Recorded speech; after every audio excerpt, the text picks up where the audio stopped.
What's up, world? My name is Zavian, and this is my podcast, Dopenly Honest, breaking the chains of addiction. What's up, guys? Welcome to another episode of Dopenly Honest. Today we have a very special guest who goes by the name of Micah Statement. With 18 years clean, Micah is a perfect example of how one can break free from childhood trauma and find purpose in life through recovery. His service work and mentorship has been a beacon of hope for many others. It is my belief that his shared experience, strength, and hope can help the ones that need it the most. So let's not waste no time. Let's get straight to it.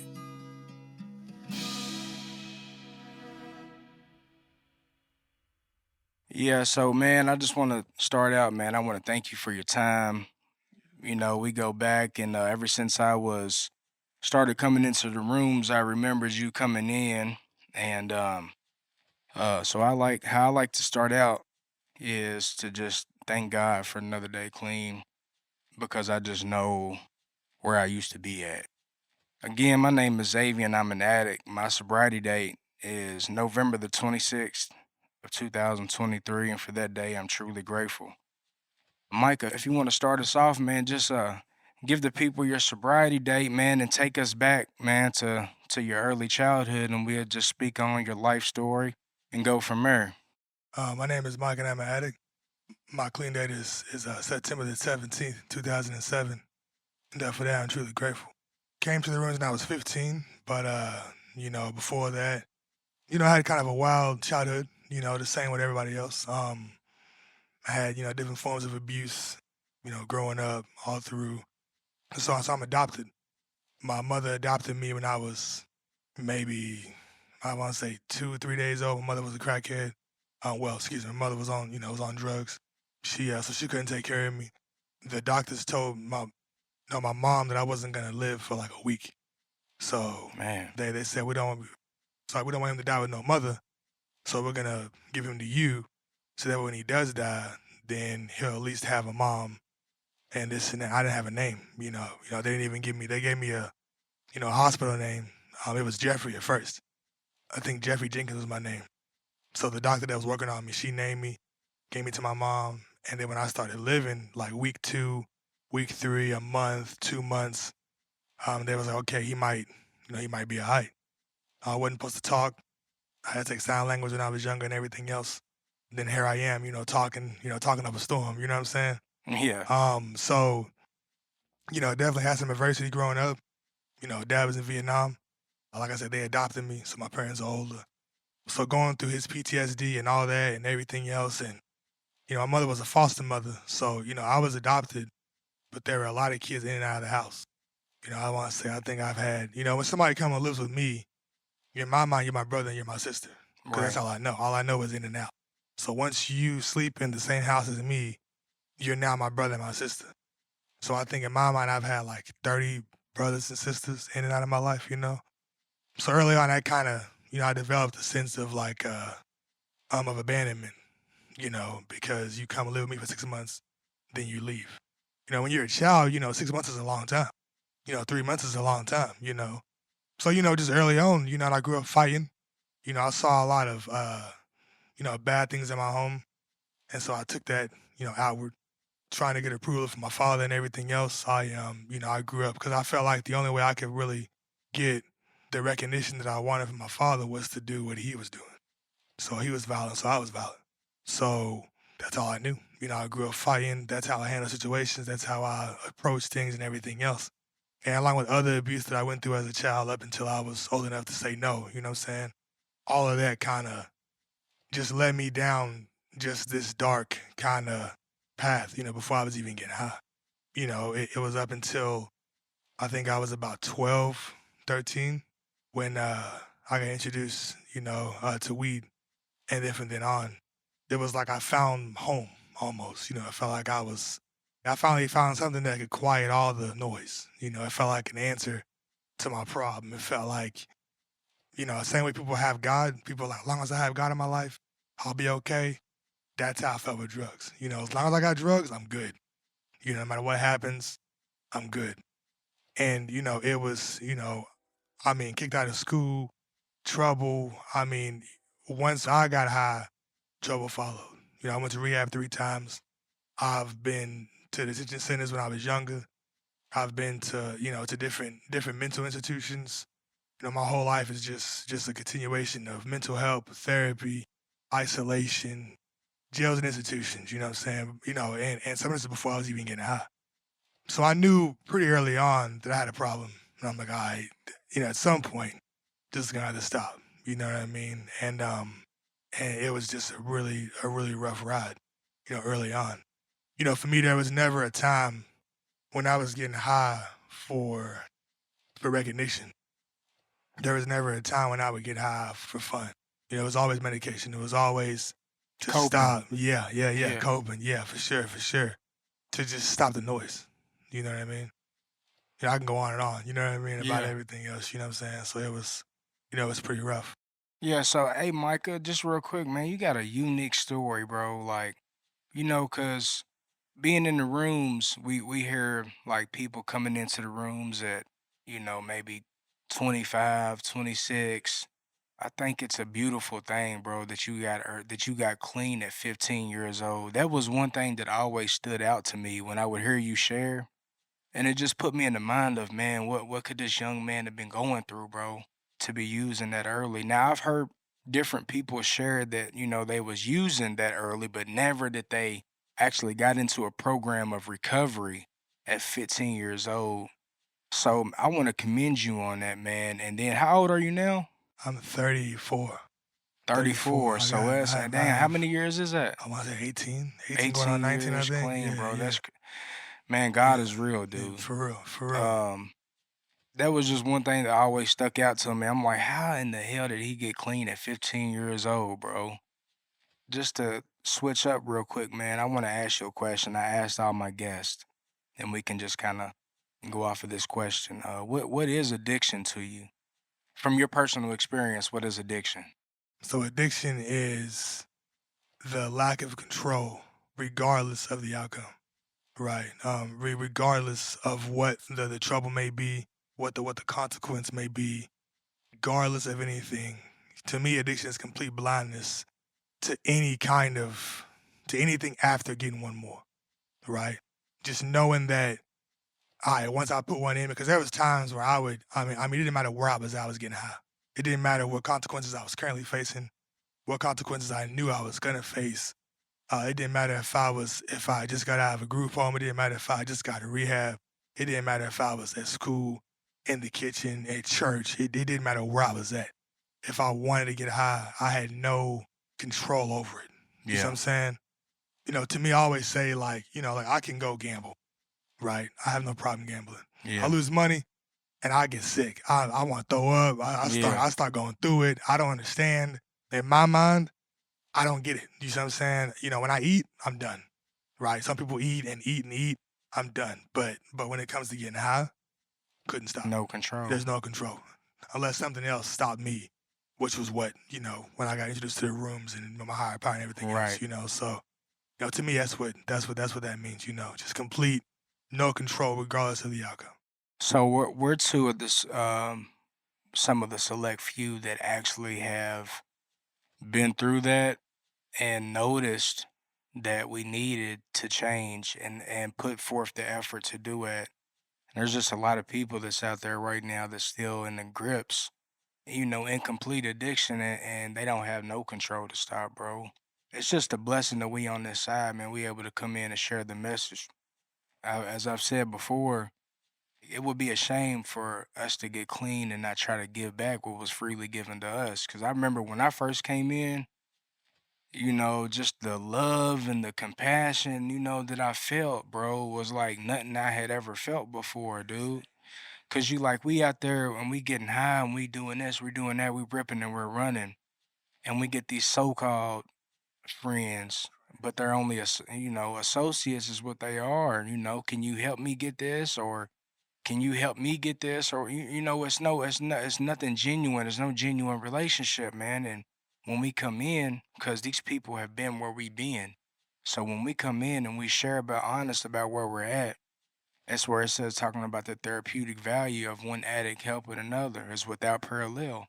And what that means to me is that when we go into these rooms, to these meetings, and we share honestly, there's a sense of comfort and belonging because Susie over here, Joe over here, they know because they've been through what we've been through. And when we were out there doing what we was doing, we would always, well, I'm gonna speak on me. I would always try to explain to people why I'm doing the things that I'm doing, and they just couldn't understand. And that was frustrating to me. Like, I'm like, why don't you get that I can't stop? If I could just snap my fingers and stop, I would, bro. Like, it just took what it took for me, and I'm sure for you too, man. It took what it took. Like what you was just sharing on.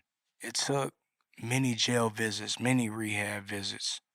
For me, ultimately, it took my wife looking at me and telling me, before I would leave to get high, okay, just if you want to keep doing that, cool, but just look your daughters in the eye before you go out. That's what it took for me. And I just couldn't keep going, dude. Now in sobriety, it's like, I've stopped the drugs, but it's like, it says that's not enough. It's not enough. We still got to deal with life, man. So then we hear these cliches, life on life's terms, man. What does that mean to you? Man, life on life's terms is normal people issues for somebody Yeah, like me. You see what I'm yeah, saying? Normal people issues with somebody like me. I always say that, I'm just trying to blend in with the normal folks, man. I'm trying to blend in with the normies, and that's what I call them. And like some people have no idea that a lot of people don't know that I'm, unless you ask me, you're in the rooms right, on my day to day. I'm not telling everybody, yeah, man, I gotta go to a meeting tonight, this and right, that. So life on life's terms for me is it's just life. It's just me. The way I deal with things. I have a different bottom than everybody else. We have a different. All right, I give up. So I always see on social media, I quit, I give up, I'm done. I'm done. I can't do it no more. If I say that, then I go and get high. You see what I'm saying? If somebody who doesn't have this disease says that, I don't know what they do. I think they cry. I'm not for sure. yeah, You know what I'm saying? I don't know. yeah. But if I say I'm done, my disease is right there. Like, okay, you done? Okay, cool. You quit, you tap out, cool. Come holler at me. You see what I'm saying? Come over here in this room real fast and just put one in you. You see what I'm saying? Because Addiction is that's always doing oh my push-ups. No God. matter how many days we got clean, it's in the corner doing It's push-ups, and strong. and It's it's swole. strong. It's swole. And look, and it can Yeah, fight. It can fight. can fight, I'm man. powerless. I remember I always say this. I was in 7th grade. And, I was always fighting, you know what I'm saying? Yeah, And but I was never a bully. I was never a bully, but people knew I could fight, so they wanted to fight me. But one day I decided to be a bully, right? One day I decided to be yeah. a bully. There's this kid, he's short, tubby, didn't look like a threat at all. I'm like, easy pickings, right? Them be the And ones. man, listen to me, bruh. So man, long story short, he whooped my ass up and down the bathroom. I mean, he Hey, tore me up, you win and some and you lose some. I was completely powerless over this situation. I tried everything. And until I said, you know what, I'm done. I quit. I surrender. That's when the beating stopped. Yeah, And you that's win how, some and you yeah, lose some, man. and that's how it was in this disease. You see what I'm saying? He was whooping my ass, and I'm trying everything I can to fight, and I just couldn't fight. You just got to surrender and let go, and then it stops. You see what I'm saying? And if you try to fight, it's gonna whoop your ass every time. So You you're see what I'm like me. saying? You're like me because I tried every way. I tried to just drink. Yeah, I've tried that. Yeah. That didn't work because when I would try to drink one beer, it would turn into like 15, and then I would be getting high again. I tried to just do marijuana. That sustained for a little bit, but then ultimately it led me back to what I really wanted to do. I tried to just do cocaine. Like cocaine was the lesser of the evils or something. That didn't work, It never does. It never does. I tried just snorting drugs and not Yeah, injecting same them. here. Yeah, yeah, yeah. That didn't work. So I tried every way, man. I tried to get it on my own, but it wasn't until I fully surrendered that I began to see some change. I'm still a work in progress. Yeah, hell yeah. Same here. 19 Nowhere years. Same near here. I'm nowhere near fully healed. Shit never would be. I wouldn't even say halfway healed. And The not even only a difference quarter. is, yeah, the only difference is I'm not Don't using pick today. up. That's it. Don't That's pick it. up. As long as we don't do one, that's the Good main days and thing. bad days, I'm like a mental person, so I try to like outthink every situation and do Yeah, this and yeah. Break it down and all break it that. down Yeah, and do it, you know. But same here. but I have to tell myself I have to remind myself the main thing. It don't matter how you get it. It's the main thing. Just like when I was getting high, it didn't matter Did how I got it, but I still yeah, got yeah, it. yeah. As long as we got it, we good. Yeah, yeah. So it wasn't until I fully surrendered and got into the rooms, man. And that's what I'm trying to share to a close family. I ain't even gonna say who he is to me or nothing like that. I don't want to put him on blast. But I'm just trying to let him know, man, there's no other way to get this. You're gonna have to get into a program. You're gonna have to get a sponsor, just like all the rest of us did, bro. So in the meetings, we do what you call a 12-step program, and then the first step is admitting. What does the first step mean to you in general and in your personal recovery? So I kind of got two sides of that. Of course, the first step is, I mean, that's the start of the foundation. That's how the foundation starts. And being powerless, man, because I knew that I had a problem. Mm-hmm. I wasn't sure if I was powerless or not. So when I came to the rooms, I was looking at 17 years. I was in investigation for a robbery and a shooting. For like 2 years, I was in investigation. So and this is at 15. So I'm like, okay, I might have an issue, but do I have an issue? You see what I'm saying? And it wasn't until I got a sponsor and I put, pen to paper, about the first step, that they were powerless. And, for me, understanding that I'm powerless is the beginning of freedom. Right. You see what I'm saying? Even today, I have a situation right now that I'm completely powerless over. That's messing everybody else up around me. Like everybody else is all in arms about it. And I'm just like, look, bro, we are powerless over this situation. There's nothing I can do. And once I realized, like now at 19 years, once I realized that I'm powerless over situations, it's so freeing. And, for me, acceptance was one of the spiritual principles that allowed me to be okay with my situation. Right? When you first get clean, like nobody trusts you, nobody wants to go around you, you don't have any fucking friends because Yeah, all your because the friends are gone. past, Right, because what we exactly. did in the past. Exactly. People hiding purses from me and, said, don't drink around my, blah, blah, blah. I can't go anywhere, blah, blah, Yep. blah, and everything else. And like, I had to go to this freaking, I kicked out of public school and I went to another school, then I went to another school, and then I went to Cropper. And then, I don't want to be there because it's all like a lot of things when I got out, I had to really practice the first step on. And, the whole surrender piece, not fighting no more. You know what I'm saying? Let it go. My first sponsor told me, just don't get high, work on everything else. Right? Don't get high, work on everything else. So, powerlessness and acceptance and surrender, honesty show up in different areas of my life. But it is definitely extremely important. Step work is extremely, I can't even stress enough how important it is when you first get to the rooms. I was like, well, my steps immediately because I knew I didn't have a lot of time.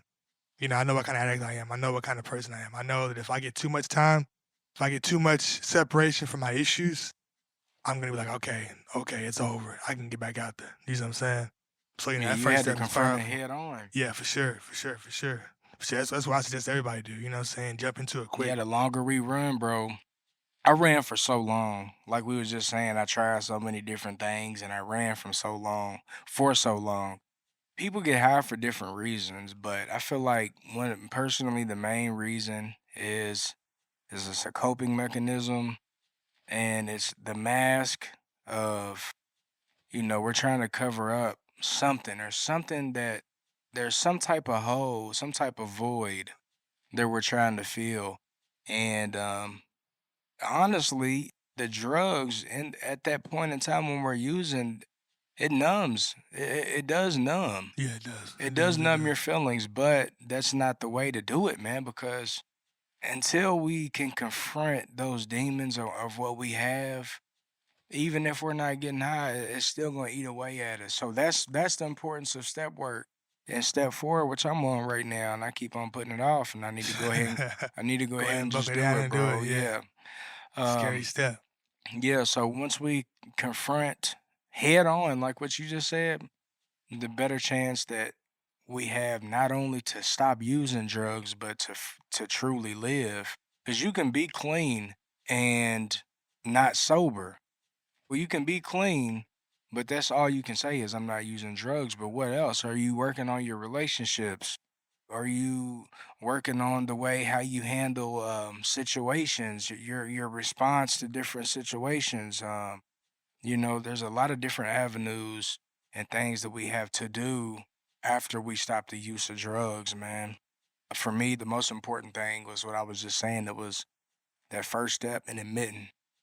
After I admitted, and it took me years to admit it, I was conscious and I was aware of it, but it took me years to truly admit that I had a problem, even Cutting though back from powerful, yeah. yeah, despite all the evidence around me, Yeah. the jail Mhm, visits, mhm. rehabs, I'm still telling myself, You "Oh, well, good. this is just a phase."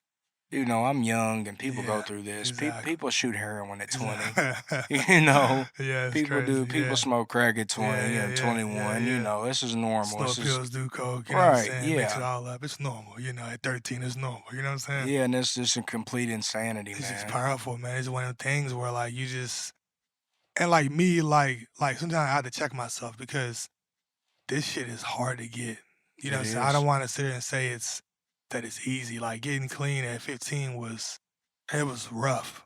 It was hard because everybody around me, because I was getting high before anybody else was really getting high. Like I get within my immediate kind of circle, there are other people getting high. And then when I get clean, everybody else is starting to like pick up, and I'm like, dog, you know what I'm saying? So that whole journey was just it was, A roller yeah, coaster, it huh? was. It really Yeah. was, man. It really was. And I used to beat myself up. I think I had about 10 people that I used to get high with. And I think about 4 of them are dead from a direct result of this disease. One of my friends did cocaine so much that his heart wasn't working as much as it should. The doctor told him, like, look, man, stop, take this medicine, give it about 5 years. Your heart should start to, maybe something like that. You know what I'm saying? You should. You're not there yet. But if you don't stop getting high, you're gonna lose your heart. And I remember seeing him, and like we used to get high together, right? I've been clean for about maybe 6 years at this point. And I see him, and he's walking around town with like not IVs, but like just all kind of things, monitors and just things in his arm just to monitor his thing. And he's looking for one more, looking for one more. Eyes yellow, asking me, hey man, like he hasn't seen me since we got high, so he doesn't know. I'm like, look, man. He's like, man, got any? And then sure enough, he did. He just couldn't stop, and he died. Walked himself into a grave. That's how cunning, powerful, and powerful this disease is. Despite the consequences, despite the evidence to the contrary, despite the fact that it doesn't matter. When it gets you, man. And so I mean, it's rough. So it was explained to me. I think Wayne told me this. And who knows? Hell, he probably heard it from Yeah, yeah, Andre. yeah, yeah, yeah. Uh, Andre having somebody else, you know what I'm saying? that the disease can't be. How'd he put it? The disease can't be beat. It can just be arrested. We can lock the beast in the cage. And once we get him arrested and in that cage, we hold the key in our pocket. So ultimately, we have the power to let him back out or keep him stuffed away. So, what are some of the things that you do today to keep that beast locked away in solitary confinement? Man, I can look. I can go on and on about this. First thing I do is I keep coming back. That's the first. I was gonna go to a meeting today, but I was like, man, I gotta get to this podcast. You know what I'm saying? But I Yeah. was like, maybe I get to at 12 o'clock. Maybe if I leave at 1. I was in Louisville. Hey, we having a meeting now. Yeah, exactly, exactly, exactly. Yeah, yeah, yeah. So definitely keep coming back. I call them checkpoints. I have checkpoints in my life during the week that I have to do. So I have to call another addict. I have to go to a meeting. I have to do some sort of service work, whether it's make coffee, clean up, pull out a chair, or Yeah. talk to somebody after the meeting. And what helps me is oftentimes I'll get there early and I'll stay late. Because I have to be around, recovery because I can forget, right? And see what I'll do is I have the beast locked up, right? But the beast has a voice. If I'm not careful, I'll start talking to him like, hey man, look. Like, Start look, you negotiating. feel what I'm saying? Like, man, like, should I go off on this motherfucker? Like, yeah, Yeah. yeah, you should, bro. You really should, man. You know what I'm Yeah. saying? Like, man, should I? You know what I'm saying? Like Walmart, like she gave me wrong change. She gave me too much change, man. Should I keep it? Like, yeah, man, keep it. He's locked up, banging on the thing. Like, man, let me up, man. I got you, man. For me, going to meetings, staying in constant contact with other addicts, and just just keeping an attitude of gratitude, right? Because see, my actions are one thing. Going to meetings and and doing step work and all that is one thing, right? But the way that I think has to change every day. You know what I'm saying? Like every day I wake up, I have to be grateful for the bed that I'm in.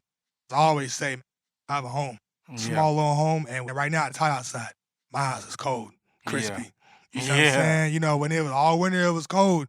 You walk in my house, it's toasty. You see what I'm Mhm. saying? It's only thanks to this program that I'm able to even have the mental capacity to even have a job, to go to work every single day, to save a little money, to pay some bills. So like I have to look at everything that I have, and they say a grateful addict will never relapse. You see what I'm saying? So I'm always grateful for everything. Like I like my car. I have a little problem with my starter. I got to start it 3 times. Started, it don't want to start. Started again, don't want to start. Started again, hit the gas a little bit, boom, boom, boom. I'm off and running. Yeah. Driving all day. You see what I'm saying? You feel what I'm saying? A So grateful like, addict will never man, will relapse. never It's relapse, powerful. man. You know what I'm saying? My disease can try to separate me from what I have versus what I want. Oh, I have 1,000 square foot house. I want 2,000. You know what I'm saying? I have a car, but I want this. I want that. Once I start separating from and it sounds innocent. Once I start separating from what I have and start aiming what I want, I forget what it took to get what I have. Yeah, and then I forget what I Come have. on, you feel me? You And know? then it's sneaky, man. It is sneaky, And it dog. don't talk to you just about drugs. Nah, That's what a dog. lot That's of the last people thing it talks about. that's where a You see what I'm lot of saying? people are coming at this thing in the total wrong perspective. And speaking on addiction, they think it's just But the drugs. yeah, The that's the drugs aren't last the thing. problem. Symptom. It's a symptom. The drugs are a symptom of the problem, and the problem lies in our mind and the way that we handle situations when we go about life.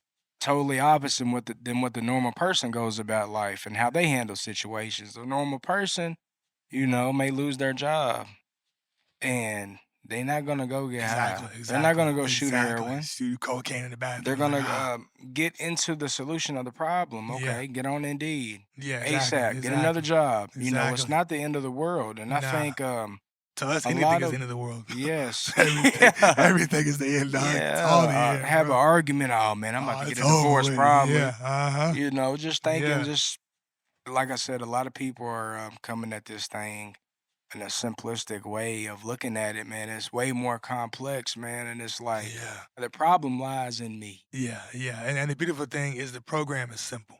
If there's one thing I realized is if you just start, all you gotta do is start. Look, when I came to the rooms, bro, I didn't believe nothing nobody was saying. I'm 15 years old. I got Ah, man, I cases, can man. You imagine. feel me? I got cases on cases. I'm going to court for this. If I was getting followed for 2 years, detectives were following me. When I got Oh, to rehab for the wow. third time, I'll go outside and smoke a cigarette. They'll be undercover up the street. I go back in, go outside, another undercover somewhere else. I'll go to McDonald's, 3 cops will run in, wouldn't order nothing, be standing right beside me. You know what I'm saying? So I come to the rooms and I'm thinking, can't nobody help me? And then I'm also thinking, there's no way y'all are not getting high. There's no way. Because I didn't surround myself with people that didn't get high. The conversations I had, the people I hung out with, the things, everything I did revolved around getting high. And then when I went to rehab, everybody in there was there for getting high. So like for the past 5 years, all I've known is people Oh, that you get was high. around. And then I get to these rooms and nobody's getting high. You mean to tell me it ain't none of y'all? Now, of course, Y'all ain't even no, drinking yeah. wine. Yeah, nothing, y'all. You mean to tell me you had a bad day and you Yeah. keep having this same bad day every week and you not getting high? You see what I'm saying? Then I saw my first celebration, bro. It was 13 years. I was like, dog, there's no way. 13 It's mind years? blowing. 13 years, fam? Name was Teresa. Tall, black hair, might have been 40 years old at 13 years clean. I had 60 days. And I was like, dog, that's insane. And then it scared me. It scared me. So I'm like, dog. And I left the meeting. You was probably like, damn, I can't do nothing for that Man, long. Like, I can't even drink a bro. beer. Fam, panic set Yeah, into my I was the heart. same way, man. And then the next meeting, the Just for Today reading was just for today. Just for today. Just for the reading and the Just for Today was just for today. And that's when it hit me. Okay. So y'all just focus on today. And then I was like, so y'all don't think about next week? Like, no. Mm-mm. I'm like, y'all just focus on today. I'm like, yeah. And that made it so much easier for me, man. That's powerful, bro. Like, when I first came in, that was one of the main things that kept me going, bro. Because like you, I'm like, you can't. I'm thinking like, man, I can't even drink. I can't drink beer. I can't, Nothing. And I'm like, and I talked to somebody about it, and they said, you're thinking way too ahead because for one, we're not even promised tomorrow. You Man, know, that's that's it. for That's number it. one. And if you try to keep thinking about it and from that perspective, it's gonna overwhelm you. So Yeah. just stay in the day, man. If you can just not use just for Just for today, today. it's so Sometimes, simple, but sometimes it's right now. yeah, You know, right sometimes now. right now. You know what Sometime I'm by the saying? minute, by the second. And And that man, sounds so simple. And it is real simple, yeah, but we're complicated. but we're Yeah. complicated. We're Yeah. complicated, man, by nature. And that just for today is powerful. And I think that's one of the more profound cliches for me is the just for today. Because you hear so many cliches, man. Oh yeah, Keep yeah, coming yeah. back. I love 'em. I love the You cliches. gotta keep coming back, Gotta keep man. coming. I heard it so much that I was We getting kept mad. getting high You feel me? Hey, and it look, worked. we kept going back. Yeah, We and we kept kept going going back back. to the Motherfucker dope said, keep man. coming to me. I got you. You Yeah, know what I'm we saying? kept going back. Sometimes 3, 4, 5 times a day. When Man, I was listen, smoking crack, I'm kept going back, kept going. teasing myself. I'm spending 20, Knowing saying I'm damn just well, gonna smoke knowing one. damn well. I'ma just smoke one. Imma get one good blast. And Yeah. then that ran Then you out. Now back I at done it, got man. spooked. Now I'm like, fuck it. Now I just keep going Mhm. back. Yeah. You know? And it's just insanity and it's the same cycle and it's the same It cycle and is. it's the same vicious It cycle, is. bro. It is. And speaking on gratitude, I was talking to my wife a couple days ago. I think it was Friday, and she was at work. She works at up at the urgent care, Baptist urgent Okay. care, Okay. and there was a guy that came in, and he had two of his daughters and his son with him, and I think two of them was sick or whatnot. But he was explaining to them about how his wife is no longer involved due to drugs in his kid's life, and it's just him. And they didn't know where these kids was gonna sleep that night. And when she told me that, I had just was stressing about, man, I don't have a Yeah. lot of money right now, Oh my man. I just God. pay Yeah. bills, Yeah. you know, just stressing, man. Yes. Yes. And I immediately I felt Brought you about right this back. big, man, because I'm like, man, my kids got somewhere to stay tonight. I might have just spent most of my money on rent, but Yeah. at the end of the day, there's food, there's a Lights and home, switch come on there's and the off. basic Yeah. necessities that I've been Mm-hmm. blessed with that sometimes, like we said previous, I forget about, man. So she told me that, and man, it just put a lot of stuff into perspective, man, because my brain can take me so far left that I forget about. I can get so much wrapped into everyday stresses of life that I forget, man, Yeah. Yeah. that Yeah. I'm blessed. I'm not getting high, and my Yeah. kids, my wife, we got a place to stay. There's a lot of Yeah. people that can't say it, Micah. You know what I'm Exactly. I saying? know. I know. I know. Somebody told me when I first came to the room, they said if everybody put all their problems in the pile, you would take yours back in a heartbeat. Right? If everybody put all their problems in one pile, you would snatch yours back in a heartbeat. And I heard that when I was younger, and I was like, damn. And that's why I keep going to the rooms because, you know, like you hear shit that puts your shit in perspective. Do you see what I'm saying? Like I have a friend, man. God rest his soul, named Deshaun, right? And Deshaun wasn't one of us. He could drink, whatever, blah, blah, blah. But he got diagnosed with cancer, stage 4. And doctors like, look, you have a rare aggressive type. There's not much we can do, And I went, I hung out with my friend, I hung out with him, we hung out, we kicked it. And, to watch a man who knows he's dying, right? Who knows he's dying. And I would just watch my friend I'd be talking to him, he would just stare off in the distance. I was like, you good? He's like, yeah, I'm good. I'm like, you all right? He's like, yeah, I'm all right. I'm just sitting there watching. I'm like, man, my partner's gonna lose his life. Here I am complaining about because my motherfucking fridge doesn't have water, or my car don't want to start, or just I gotta work tomorrow and all this shit. Here my partner is dying with 2-3 months left, and what I'm saying? How dare I complain? You know what I'm saying? How dare I complain about where I'm at? So I'm always grateful, man, because there's some shit I could be going through that I'm not going through. And there's some shit that a lot of people are going through that wish they had my problems. You know what I'm Yeah. saying? Wish they had to worry about, well, you got to pay the bills or you got a credit, So I'm grateful, So my friend passed away, So he ended up passing away. And, he lived his life the way he wanted to. Like I God said, he rest his wasn't one of soul. us. Yeah, for sure. And he died with a smile, too. You know what I'm saying? He used to always dance. So he danced till he couldn't dance. Then when he had a cane, he's dancing with a cane. And he would get sore and he'd stop. I grab him. He's like, "No, I'm gonna keep dancing because I ain't gonna be able to dance no more." I'm like, "All right, bro." So it's just, you gotta be grateful, man, for real, because we're all not gonna see it tomorrow. There's a tomorrow we're all not gonna see. You know what I mean? So today, just for today, I'm grateful that I'm here, man. I'm grateful that I got the problems that I got. Whatever they may be. I'm grateful that I got the problems that I got, and I'm in my kids' lives, and I'm in my woman's life, and that I'm clean. You know what I'm saying? I'm not looking for one more. I'm not chasing one more. And, I overdosed 3 times in a week before I went to my rehab for the 3rd time. You see what I'm saying? Off of pills. I did too much, and I used to get so high that I would be mad. You ever get so high you mad you got that high? I'm like, "Dawg, I gotta stop doing this shit, man. I gotta stop getting this fucking high." And then you do it again. And do And it then you do again. it again. And then you do it again. And I'm like, "Dawg, I've got to stop getting this high. Let's just get high, kinda. Just kind Yeah, of, just a you know little what I'm saying? bit. Just kind of get high." I couldn't stop, man. So and I think about that with 19 years, that's still fresh. That's still fresh in my mind. Only thanks to the program that I work, I can keep that fresh, but I can forget really fast where I Hmm. come from, And we you gotta know? remember, what it was like when we was in our final days of Oh, addiction. for We gotta sure, keep for it sure, fresh. for sure. We gotta keep Them it last days, a fresh. motherfucker, boy. Yeah, we gotta keep it fresh. And like I was saying earlier, in my last days of using was pretty much was my wife just telling me and just putting it into perspective, man. And I think at first I got clean. I don't.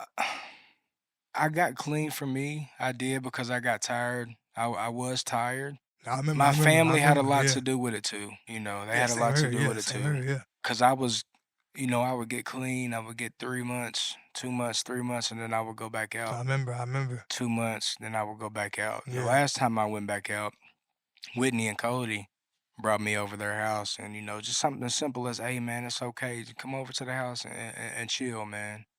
And they bought some food. We ate. And we sat there and hung out, and it was just something that small that you know that really helped me out the last time I relapsed. So if you're listening and you relapse, it's not the end of the day. Keep coming. Relapse does happen, but it's not a requirement, Not at all. Oh, But if you do relapse, it's not the end of the world. I know when I the things that was different about me is when these past times, few times when I relapsed, I came right back into the meeting. A lot of people, when they relapse, we don't see them for another year or two. The last time I relapsed, bro, I went for a couple of days and I came right back into the meeting, and it was hard. I broke down emotionally, crying like a baby in the meeting. And I was like, because if it just hurt real bad, man, because that time, these past few times, I could say I was actually trying. I was actually active in my recovery. The other times, I stopped, but yeah, yeah, yeah. I All the way, really yeah, wasn't yeah. involved like that. But this Right. time, I was doing what was suggested, and I still relapsed, and I was like, man, what the What's fuck? going on? Yeah, yeah, yeah. Like, am I ever gonna get this shit? I felt like one of the unfortunate ones they talked about. They talk about it in the basic text. But I kept coming back, man. I went right back to the meeting. I shared, I got it off my chest. And now, I'm going on 3 years. Hell yeah. Hell, congratulations, And man, for real. thank you. And it's one day at a time. It's a long time. It's a long time. 3 years Yeah. is a lot. It's a lot One of day is a recovery, long man. time. Shit. Hell yeah. Shit. Just one no. Hmm. Just one saying no. That's a Yeah. lot. For the still suffering addict, because that's why we do this. This is why we share and we try to help out as much as we can, because we was there. So for the still suffering addict that's listening right now, and I kind of try to wrap up my episodes with this because I feel like it's the most important thing Yeah, is us yeah, trying yeah. to reach out to the still suffering Yeah, addict, yeah, yeah. to the one that's still going and can't seem to stop. What advice would you give them? If you find yourself in the rooms, if you're fortunate enough to find this program and you're surrounded by people that have the same problem that you have, you probably have an issue. And if you do find yourself in the rooms, keep coming back. I don't care what it takes. I don't care. I've known people that have come to the rooms high and have stumbled in, just keep coming back. No matter what you do, keep coming back. You see what I'm saying? And, this disease will kill you. You see what I'm saying? It will take you out of here. Say it again. This disease will kill you. It will. It doesn't care how. I've known the smartest die. I've seen the brightest die. I've seen the people with most potential die. I've seen millionaires die. I've seen the homeless, desperate, and lost get this thing and keep this thing for years and years and years. You see what I'm saying? So this program does work, man. I'm living proof. We have a room full of people. You live in proof. People on this podcast are living proof. If you find yourself, in the rooms, you're not there by accident. You see what I'm saying? You're not there because you need to be there. You see what I'm saying? But this program is for those who want it. So if you find yourself in the rooms, please keep coming back. Find your sponsor immediately and do what we suggest because it works. That's what I did and it worked for me. It's worked for thousands of us, working for you with 3 years, with 19, with, me and you were just one slip away from losing everything. I can lose all these 19 Absolutely. years. Forget the kids, forget everything, forget the woman. All of it's gone if I go back out. So, keep coming, man, for real. It works, and it's possible to not only get clean and get sober, but to find a new way of life. Our message is an addict, any addict, can stop using, lose a desire to use, and find a new way of life. Find a new way to live. You see what I'm saying? That's the hit, man. That's our message, man. So, it's not how much you use for your connections, or how much or how little, only what you want to do about your problem and how we can help. So I'm with you, praying for you, and just keep coming, man, no matter what. No matter what. No matter what. And I want to say, man, you do have a purpose. If you're out there, if you're listening, right now, you might feel like your only purpose is getting high. But those aren't the facts. The facts is that you're still alive for a reason. God is keeping you alive for a reason. So the only way you're going to find your true purpose is to admit, to reach out and swallow some pride, man, because at first I was, kind of thinking like, I was prideful. I couldn't get past the fact. I couldn't admit that I had a problem. But as soon as you get past that part, as soon as you get past the pride and admitting that you have a problem, the number one advice I could give you is to reach out. Man, there's numerous places that you can reach out to, but just reach out and get you some help. People are dying every day, and now it's a matter of life and death. The recreational use days is over with. It's a matter of life and death. So, like my buddy said, man, we're praying for you, and just know that the only requirement to join some of these programs is the desire to stop. I know you got to be sick and tired, man, because it's only fun in the beginning, but after that, it's a lot of misery and pain. So, man, just reach out. We love you. And as always, if you're listening, please continue to link in, to tap in, to like, to share, subscribe, man. Keep coming back for more recovery-related content. And I want to dedicate this episode to my cousin, Steve Payton, who passed away as a direct result of this disease. God rest your soul, and I love you. Peace. Thank you for listening to this episode of Dopenly Honest. I know all too well that recovery is an uphill battle, but there is hope.